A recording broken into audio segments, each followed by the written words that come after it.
wabarakatuh. Perkenalkan, nama saya Kiptiah Widianti dengan NIM 858344968, mahasiswi Fakultas Keguruan dan Ilmu Pendidikan UPBJJ UT Banjarmasin, mahasiswi program studi pendidikan guru sekolah dasar. Di sini saya akan melaksanakan praktikum IPA di SD dengan tema simbiosis. Alat dan bahan yang diperlukan, yang pertama adalah alat tulis, kedua buku berisi tabel pengamatan, dan yang ketiga adalah alam sekitar.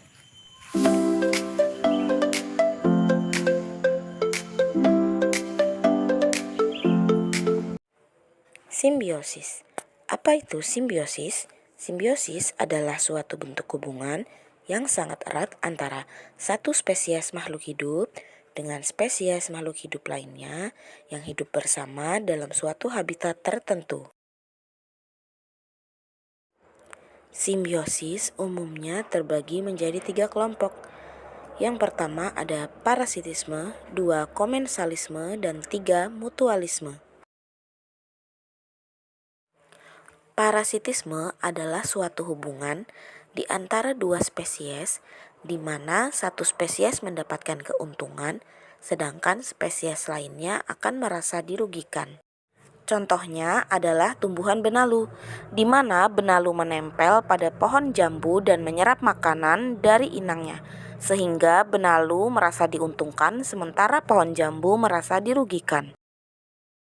Contoh lainnya adalah nyamuk, di mana nyamuk diuntungkan karena mendapatkan darah sebagai makanan, sedangkan manusia dirugikan karena bisa merasa gatal bahkan berisiko tertular oleh penyakit. Yang kedua adalah simbiosis komensalisme. Simbiosis komensalisme adalah suatu hubungan simbiosis di mana suatu spesies makhluk hidup diuntungkan, sedangkan pihak lainnya tidak diuntungkan ataupun dirugikan.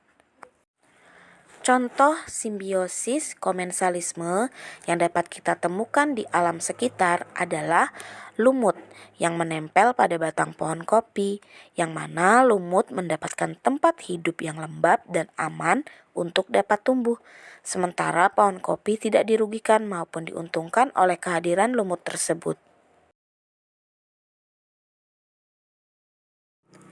Contoh selanjutnya adalah tumbuhan sisik naga yang menempel pada pohon pinang.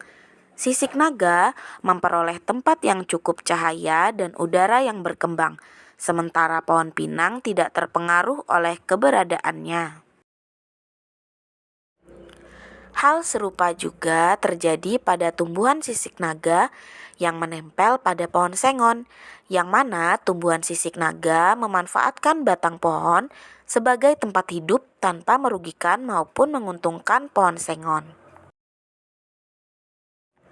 Selain itu juga ada tumbuhan paku yang hidup dan menempel pada batang pohon sawit, yang mana menunjukkan bahwa tumbuhan paku hanya menggunakan pohon sawit sebagai tempat tumbuh tanpa mengambil nutrisi dari pohon tersebut, sehingga pohon sawit tidak merasa dirugikan. Selanjutnya adalah simbiosis mutualisme. Simbiosis mutualisme adalah hidup bersama di antara dua spesies makhluk hidup, di mana kedua spesies tersebut mendapatkan keuntungan.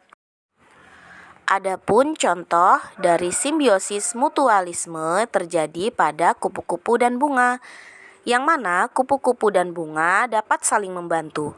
Kupu-kupu mendapatkan makanan dari nektar bunga, sedangkan bunga terbantu penyerbukannya saat kupu-kupu berpindah dari satu bunga ke bunga yang lain, sehingga bunga dapat berkembang biak dengan lebih efektif.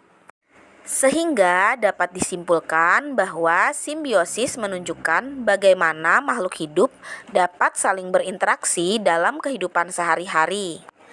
Yang mana pada simbiosis parasitisme, satu pihak diuntungkan sementara pihak lain dirugikan. Pada simbiosis komensalisme, satu pihak mendapatkan manfaat tanpa mempengaruhi pihak lainnya. Sedangkan pada simbiosis mutualisme, kedua makhluk hidup saling diuntungkan. Sehingga dari ketiga jenis simbiosis ini kita dapat memahami bahwa hubungan antar makhluk hidup akan sangat beragam, dimulai dari yang merugikan hingga yang saling memberikan manfaat. Dan semuanya dapat berperan penting dalam menjaga keseimbangan alam kita.